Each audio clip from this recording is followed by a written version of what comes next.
కావలి పట్టణంలోని 16వ వార్డు చంద్రబాబు నాయుడు కాలనీకి చెందిన 70 కుటుంబాలు తెలుగుదేశం పార్టీ నుంచి వైసీపీలో చేరాయి. కావలిలోని ఎమ్మెల్యే ప్రతాప్ కుమార్ రెడ్డి నివాసానికి వీరంతా తరలిరాగా ఎమ్మెల్యే ప్రతాప్ కుమార్ రెడ్డి పార్టీ కండువా కప్పి సాదరంగా పార్టీలోకి ఆహ్వానించారు. ఈ కార్యక్రమంలో వైఎస్ఆర్సీపీ పట్టణ అధ్యక్షులు కేతిరెడ్డి శివకుమార్ రెడ్డి, మాజీ కౌన్సిలర్ పేరం వెంకటేశ్వర్లు, 16వ వార్డు పరిశీలకులు షేక్ నాయబ్ రసూల్, నాయకులు పేరం నాగరాజు తదితరులు పాల్గొన్నారు.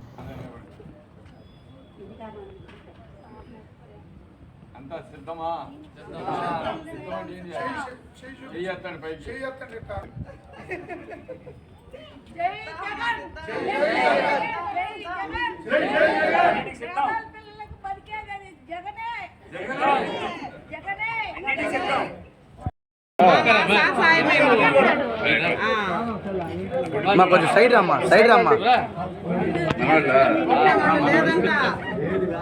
సరేలే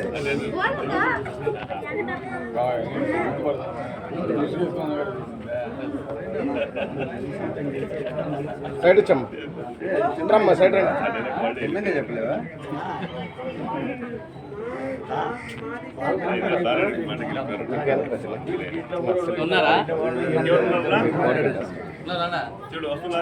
పేరు చెప్పు